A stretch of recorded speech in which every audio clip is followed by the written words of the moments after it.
Good afternoon. Yep, till close it. Altinya. Let me switch over.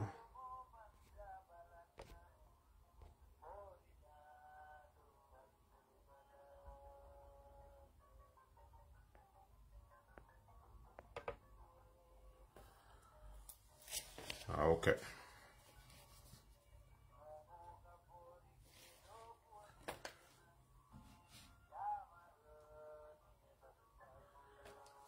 Allah baraka koreke for your time. Thanks for joining and welcome back. Duru inumba.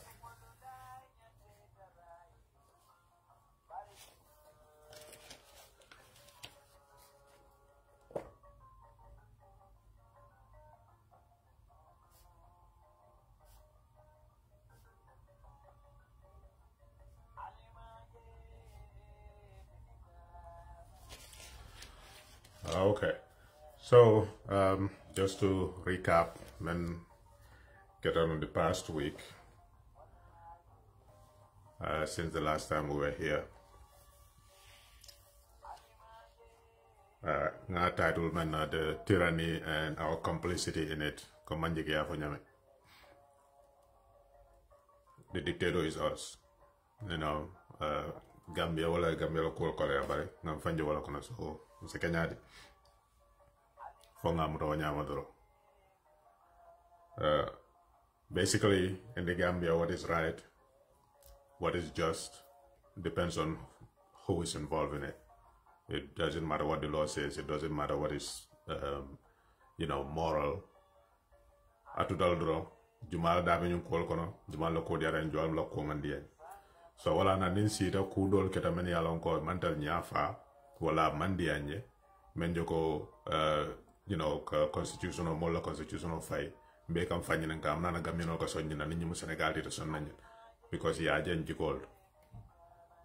Our leaders see it in us, that's why they go along with it, because they know there will be no consequences, because they know truth doesn't matter, facts don't matter, right doesn't matter, morals don't matter. What matters is who do I like, who do I not like. Whatever I do, if people like me, they're going to support me on it. And if I do something that is wrong, only the people who don't like me are going to speak up. Everybody else will support me. Our leaders knew this from Jammeh to Barrow, and they utilize it to the best of their ability because they know they can get away with it. So with the arrest of 𝒂𝒂𝒏, or the detention of 𝒂𝒂𝒏, every political player, every political player or political actor, one day, one fine day, you're going to have a confrontation with the state or the powers that be, or call it the law if you want. At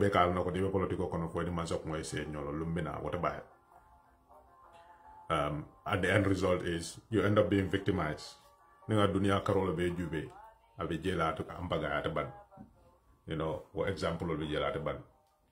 And it Trump that political persecution of so so momo political kono someday I am going to fall victim to the powers that be, because power does not like to be challenged. That's common everywhere you go in the world. Nobody in power likes to be challenged. So let's look at all the incidents we have everywhere. Some of them end in tragedy. Navalny end up dying in jail. Why? Because he chose to oppose Putin. You can I'm not saying what he was doing is right or wrong. I'm just saying if you oppose power, it doesn't matter what your justification is, what your convictions are, it always ends up with you having a confrontation, some of which ends up in tragedy. Navalny basically that's what we're gonna say.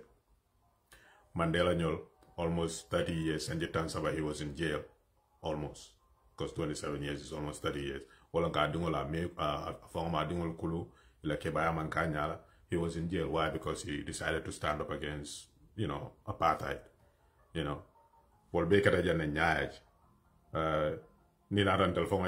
Solo sande ñol muna yafa because ya jama menke ka wala manke slodi akwa ay obula ay lo sloga yafa wol nogo njay almane man ka farkel be yemuna kala ya tocho Why? Because he stood up to say, in support of what Solo Sandeng was doing, basically electoral reform.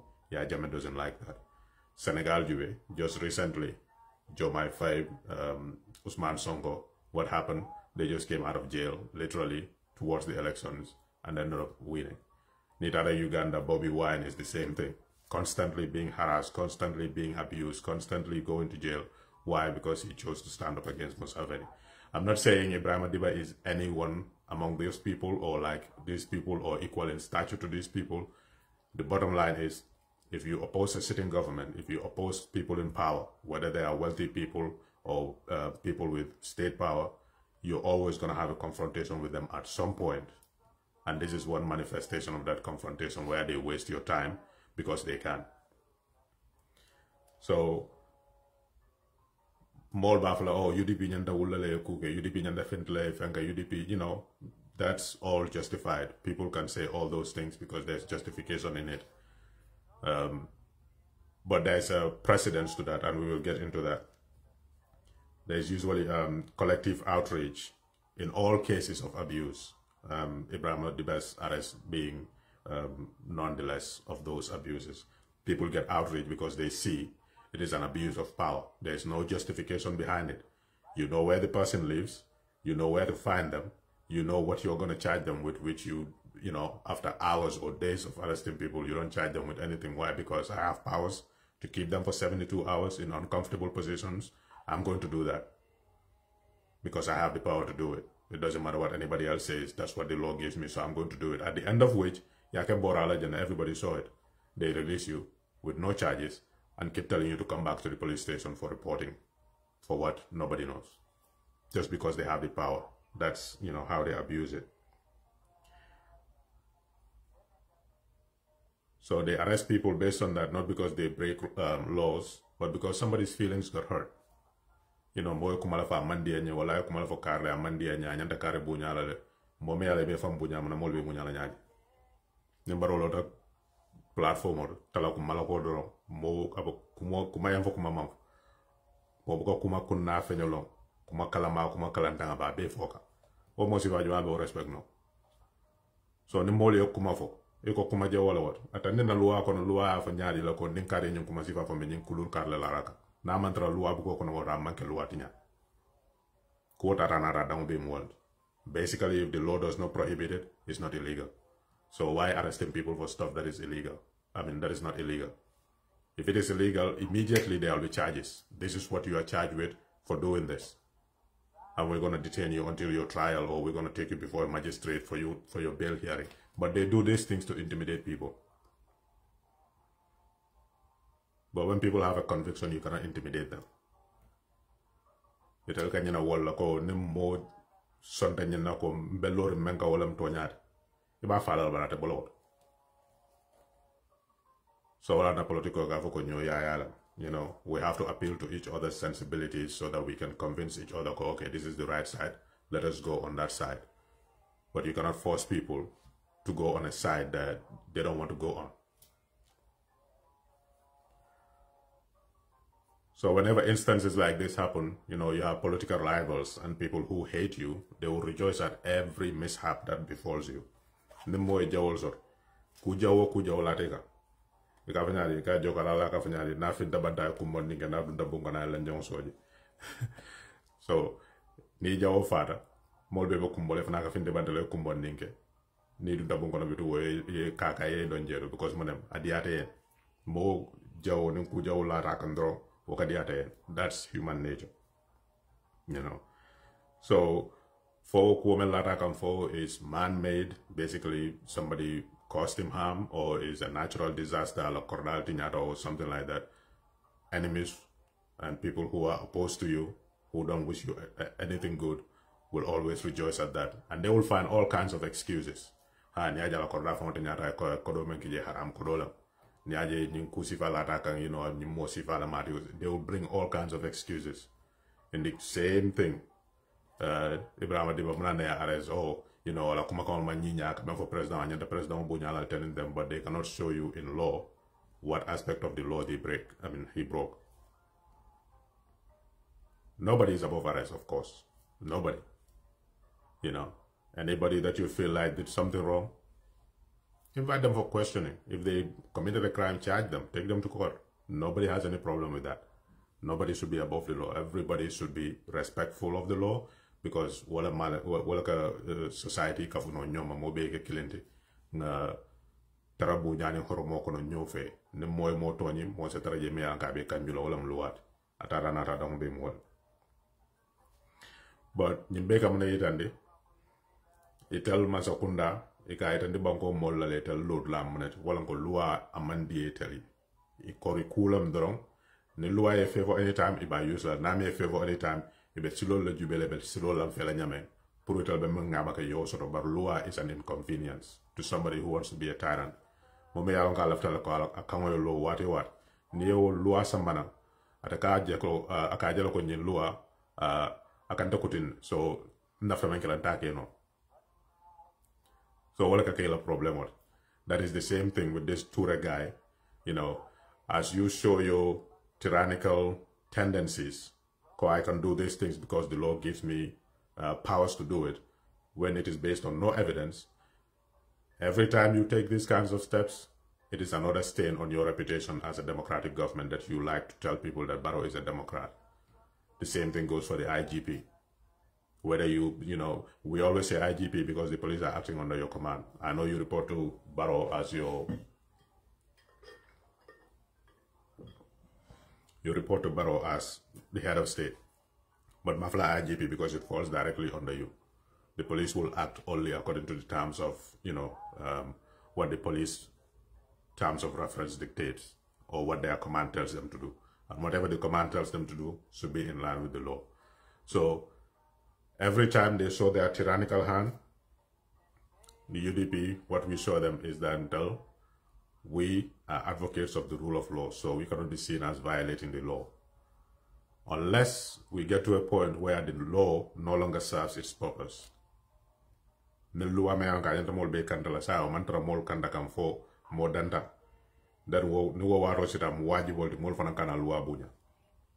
because ye mao market law so every time there is an incident, go with the law. It is slow, it is, you know, annoying, it is not guaranteed whichever way it's gonna go, but it's the right thing to do.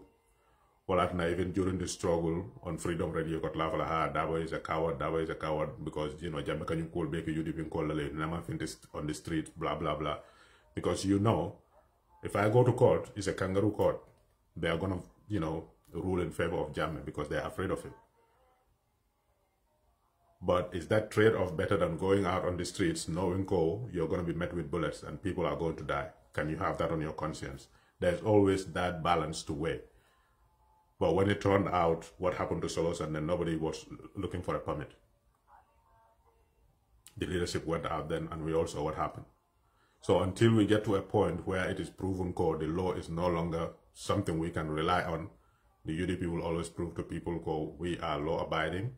We want to be a government that enhances the rule of law, and we will make sure the laws are laws that are protective of every citizen, that advance the society rather than few in the society. So when that is the case, somebody with such a status in the UDP as Ibrahim Adiba, people, they have all rights to be outraged by this. Like, it is uncalled for. You arrest him, charge him, and let him go, and wait for his court date, but you're keeping him there over the weekend because that's what they normally do. Like, whenever they arrest people, just to show them that we can do this, we have power over you.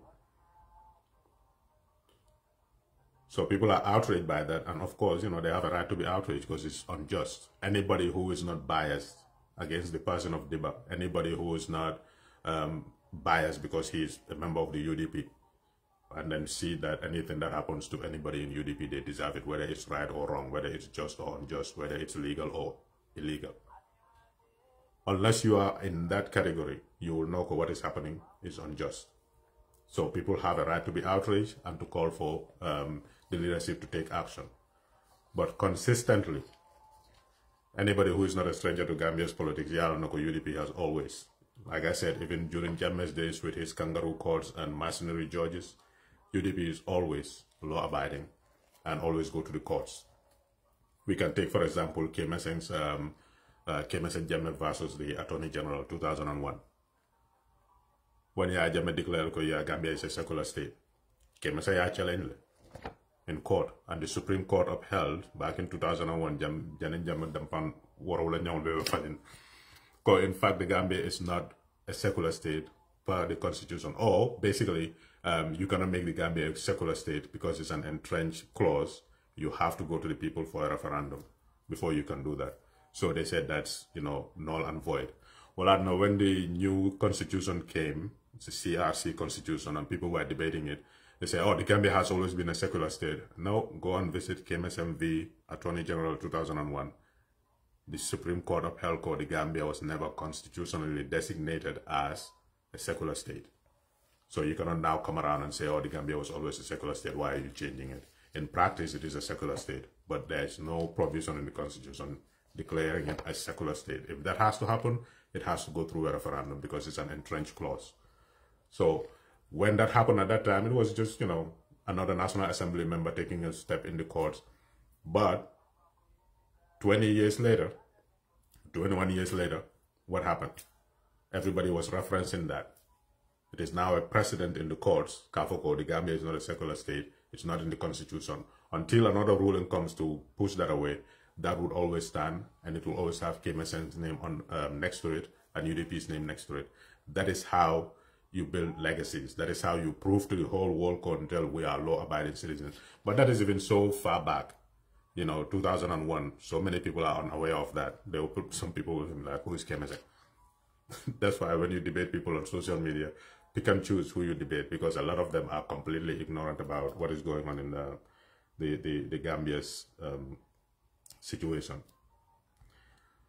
So we don't need to go that far back. The case of Yakumba, everybody can remember that, right? Because that's so very recent. When Barrow thought that he has the powers to basically fire a member of the National Assembly because he's a nominated member. And some of his stupid lawyers, because that's what I will call them, decided to say, yeah, he can fire them because, he nominated them in the first place. Nomination basically is a recommendation. I recommended this person, or I recommend this person to be a member of the National Assembly. So once it is accepted that, okay, we accept your recommendation, we're going to approve, they get sworn in, they are now National Assembly members. You have no powers over them because the National Assembly, just like the Supreme Court or the courts or the judiciary, is a co-equal branch of the government. That means they have equal powers. They cannot fire the president cannot fire them. They have to go through a process, maybe impeachment, recalling, whatever you want to call it, but they are all equal. So that precedent was also established thanks to the UDP. When we had the election petition too, people were laughing because why? Oh, UDP is trying to overturn the election, but the challenge was election irregularities, and if it is established that there were irregularities, then we have to go back to the polls again. The Supreme Court kicked it out because of technicalities. But the evidence is there, it has been gathered, it has been sitting there. So at every turn, consistently, UDP guide and until we are in for the rule of law, we are for democracy, that is what we want to promote. So taking actions outside of that, some of it sometimes is just a bait. Because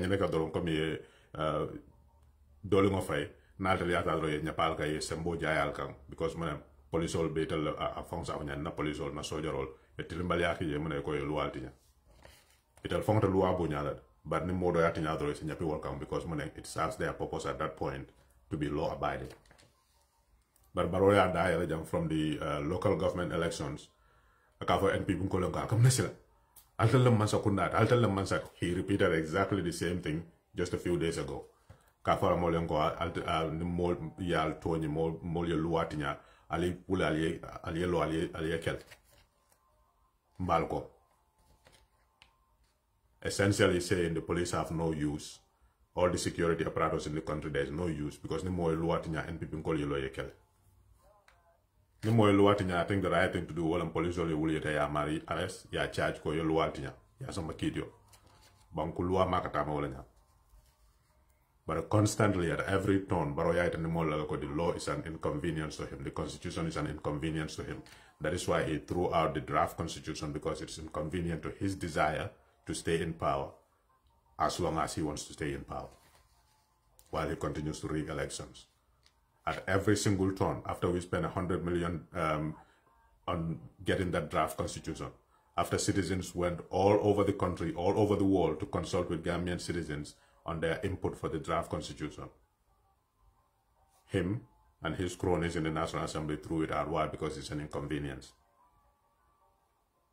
Whenever people say stuff about him or against him and he doesn't like it, he wants his NPP supporters to stand up and fight on his behalf. That's why he's saying that near Luatinya, because he knows when he goes to court, there is no way he can win anything. So now what is the best strategy? Vigilante justice. But I think it was 2000 or somewhere around, 2000, 2001.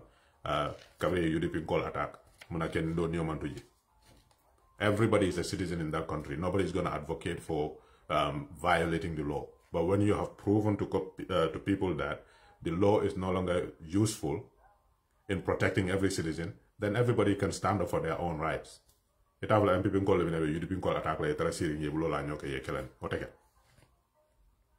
luala be tinyala police oliana ya for lual tinyata ye mari arrest ya somebody kitio men for ya nobody has a problem with that. Even if lawyer double luatinya, go and arrest him, charge him, go to court, let people see the process. Like they say, justice, let justice be seen to be done. You don't just do justice, you show people that you're doing justice. Open courts, let people see the evidence, let them judge the evidence. So nobody should be above the law. But he cannot go around telling people near luatinya dora wula le kele mbalko. Wala atinda momo UDP call nem, momo UDP call to momo kuke meya ngo kuja wala niya samba police. Ike NPP la executive or 𝒂𝒔. Why? Because they don't care for the law. They don't care for the constitution. And you tell Moke on Baro is a Democrat. What kind of Democrat is that? But I tell Mole go boto la kulia. Jumaka yalo governor be muta ay bayla doko. Yeah, appoint and it doesn't coincide with the law. Basically, it was illegal. And that's where Gambians should also see it. Basically, the president did these appointments with legal advice, because why should he appoint people when he has an attorney general or he has a legal team around him? Appoint people that are unfit or whose appointment will be an illegality, but he went ahead and appointed them anyway. That means he has no regard for the law, because from the get-go he should know that these people cannot be appointed based on the laws. But until UDP will take, okay, we're going to sue the government for appointing these people to positions that their appointment is illegal. What did they do? Unprecedented in the history of the country. All governors of all regions redeployed to different departments and new people brought in just to fulfill the law. Now that they have been called out, caught with their pants down. If they were not challenged, they were just going to sit on it like that.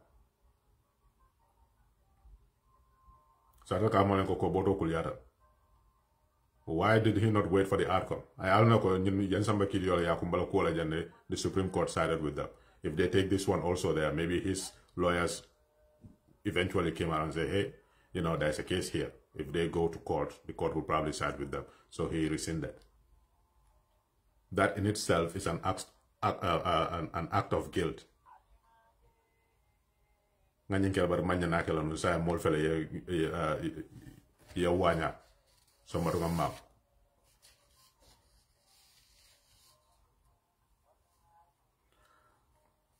So it's time for Gambian fana ye nyaayele, you know, banku bukata no nyaato ni luwa kendol man traje. So luwa se traje nyaawanya nim masakunda man luwa bunya, it is never going to work. It will never work. You have to have the first basis. Mayat Najawara was more successful is because rule of law. When you have the rule of law, corruption, it will not 100% be taken out, but it will curb corruption. For example, you cannot give contracts unless they are tendered. That's what the law says. Every contract that is going to be issued by the government will have to be tendered, number one. And that tendering and bidding will have to be public. So when we say rule of law, it encompasses everything. It's not just to kafukoha, no. Ninko lua mul kamera, that's the only thing. Lua is on everything that the government does, or everything that you do on behalf of the people. There are regulations. So Nico abide by the law, you will improve the economy, because contracts will not be given to people who are incompetent. Either those businesses will make sure they have all the needed materials, they position themselves well, so that when the bidding comes, they can bid and win it. It will make them more competitive. So that means they will hire qualified people. They will keep improving their machinery, keep improving everything that they need to improve. But they don't want to do that. All they want is be in power. You know, more expensive will be borndel. I don't know why he's that guy. I don't know. I understand. You fendi yefer baro wala kata impress. Na natal lali natalo ke mashallah. Natalo even in the 80s, like, you know, molkaralo nyamo kone ken natalo time and people get impressed because that's the first experience we have with cameras. We don't know what they do. You know, yeah, click the wrong. You can banjula, yeah, print now. 1 week later, you come and see it. You be fun. That's when people get impressed with it. Now you have smartphones that take like brilliant pictures, so you're impressed with that. But that's baro. You know, ni molitel la hajo mantar fendo fo ye denika baldum ye domor di mal domo ye blamor ni mal kono ni finta dawra jelo be kuma le tika. O dol ni walta jana bitu wo wol yenu musu jurumol laje kota hok ñol bokuma itel tara nata bem wol. They have no clue what they are doing.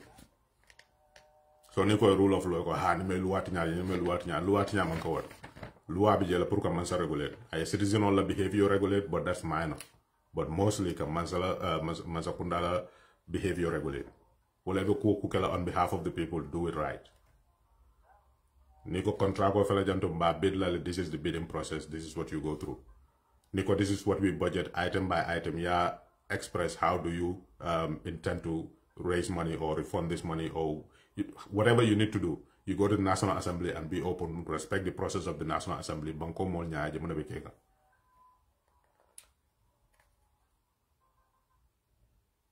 So just to give that contrast, this government, every time you mall arrest over the weekend, because you all know it's a cooking or for Monday, they can keep them uncomfortable for all those days, trying to test the waters. Banko mall be monekela, or many alam go na be cookile be monekela.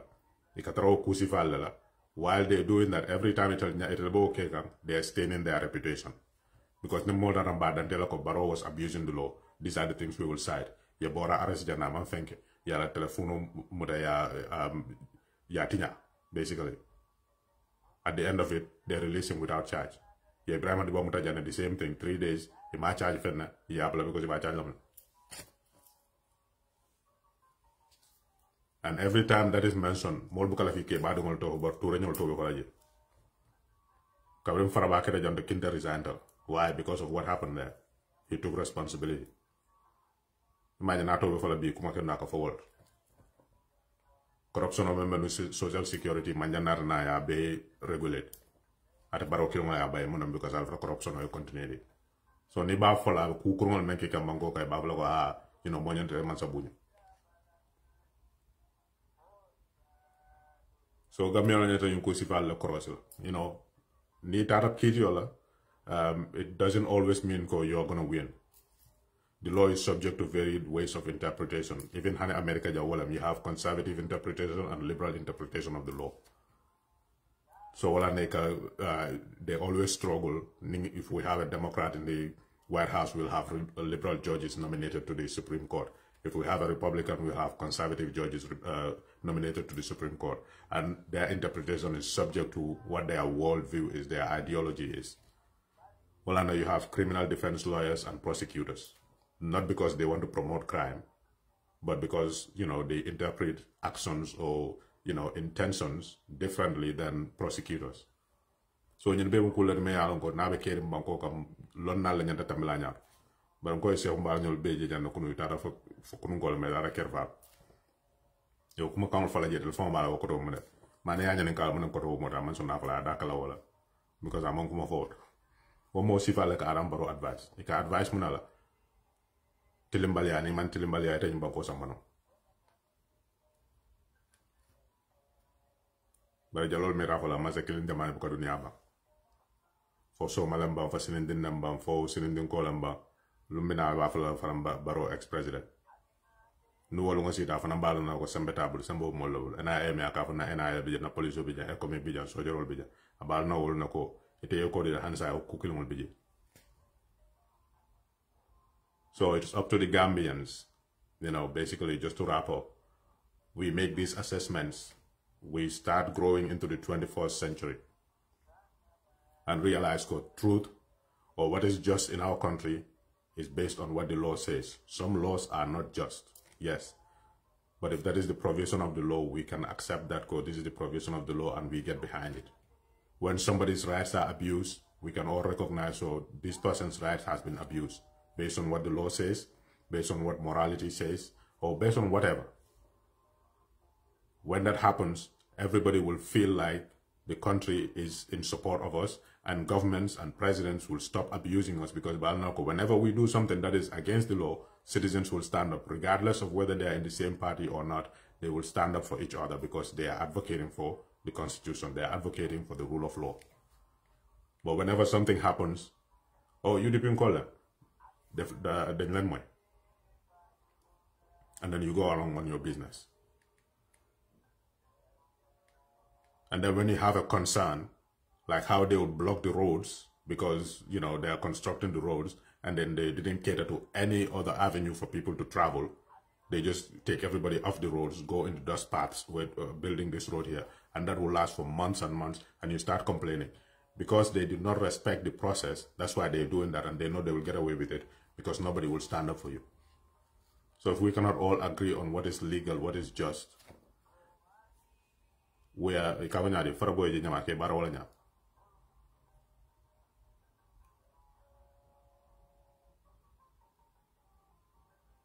exactly. It's a look what you know, like it's basically just how do we make money? Government is a place where you go to make money. It's as simple as that for them, nothing else. I'm not here to improve people's lives. I'm here to make money. If I have to build roads, whatever road I'm going to construct, I'll make sure I get kickbacks from it. If there's not going to be any kickbacks, then I'm not going to build that road. So until emotions is usually what we go off of. It's not logic. It's not based on what is right. Like I said, what is right is based on who I like or who I don't like.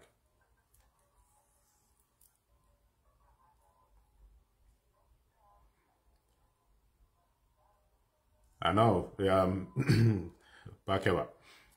it's annoying. It's annoying to a certain extent, but you know, you're right too. To a certain extent, UDP is also always on the lookout. In a sense, it kind of stuck with the party. Go, oh, they label us as this cantankerous party. So whenever we take any action, they will say, oh, look at it, self-fulfilling prophecy. So not always the case, but sometimes you feel like that's what it is.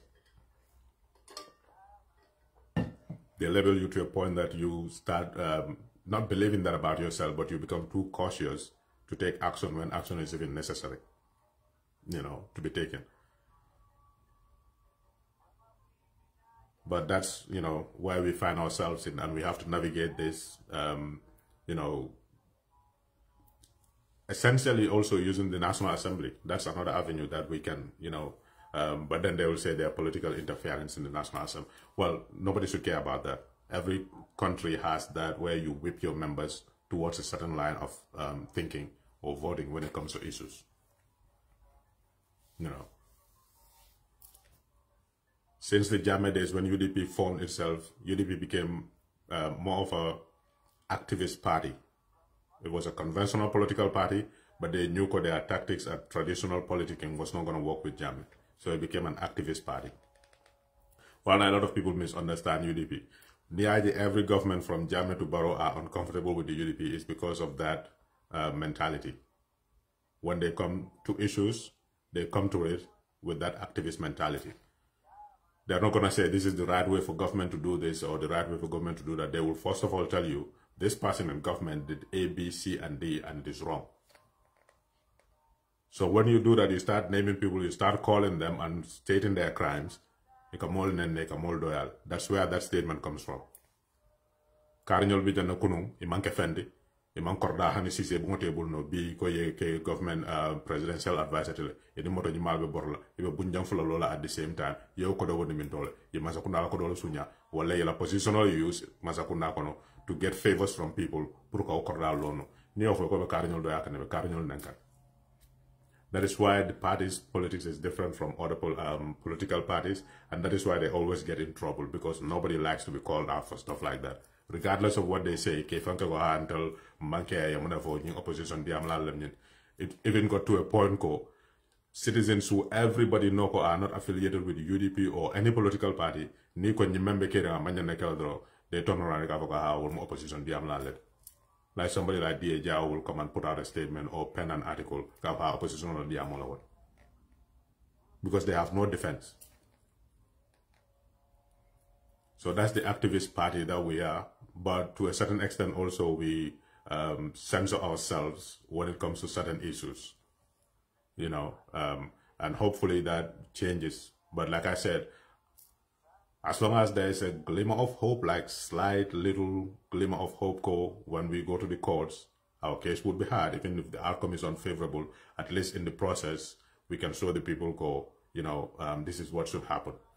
You know, the rule of law, like when KMSN challenged Yahya Jammeh's secular designation, it didn't change anything on the Jammeh's regime. He just acted anyhow he wanted. But when we came to the real debate, it showed, okay, the Supreme Court has this documented, it's precedent, we cannot ignore it, the Gambia is not a secular state. So sometimes the impact, it comes much later, you know. But like I said, until they can prove to us, the law is no longer relevant, nobody should hide behind the law, and then, you know, funkum, just like what happened to Mr. Njai, I think it was in 2000, 2001. It's because there's no evidence when they went to court. After that guy was killed in that confrontation with UDP supporters. They went to court, it just didn't have any evidence to prove it was foul play. It was self-defense. So he cannot do anything about that. He could go arbitrarily and arrest, but, you know, he had to deal with the international community. That's the sad thing. Until our government, they don't care about us or what we think. All they care about is what would our donor partners say. Those who sponsor us, what would they say?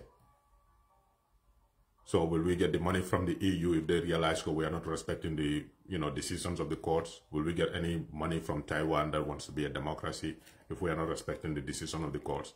That's the only thing they consider. They don't consider what the Gambians are going to do. Because you until master your learn, Niake UDP call the rest of the people will be double. So near work once, if I did a Niake model of UDP, the UDP call okay, Karia can tell Albedin and Fanabendel. That's how they play us off each other.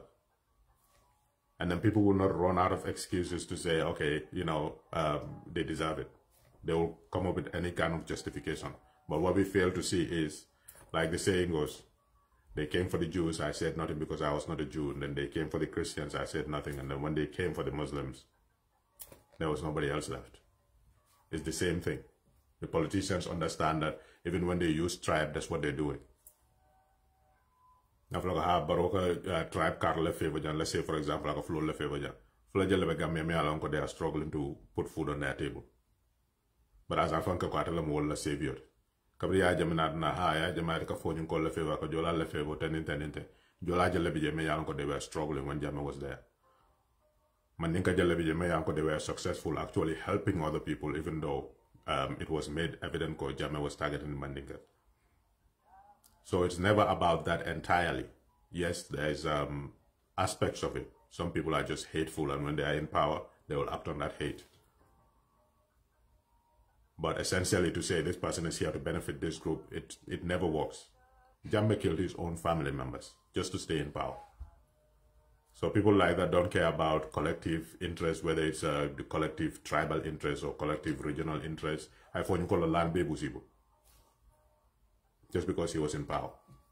So what benefit is that, you know, there for them?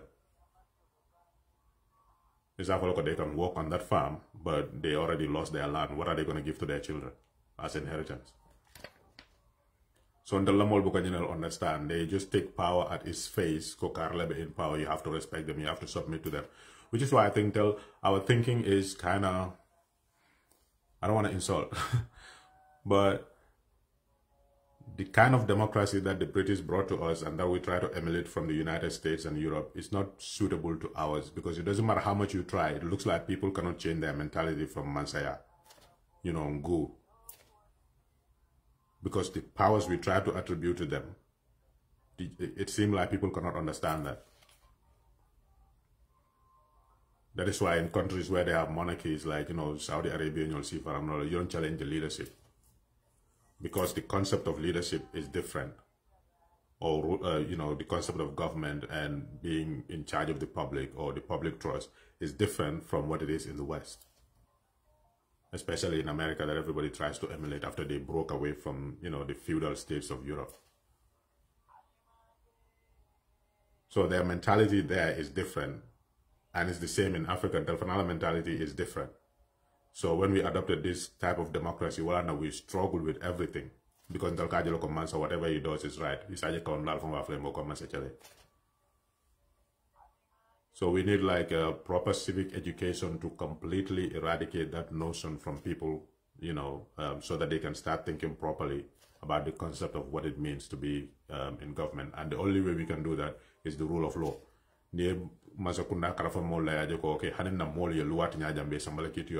And prosecute them. That happened on the Jawar.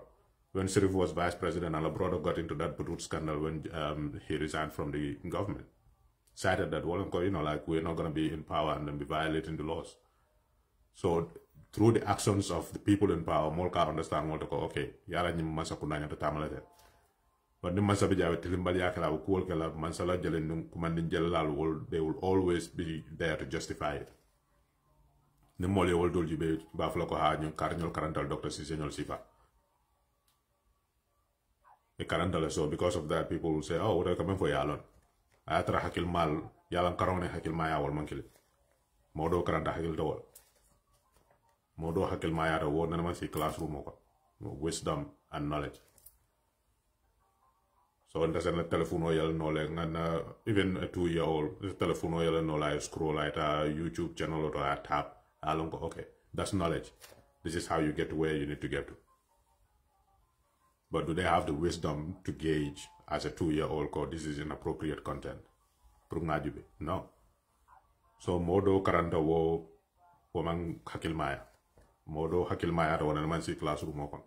So until wala can tell ta. Wala na African jama bijeka tara double PhD, double masters, double this, double that. Nobody say knowledge is bad, but also try to seek some wisdom.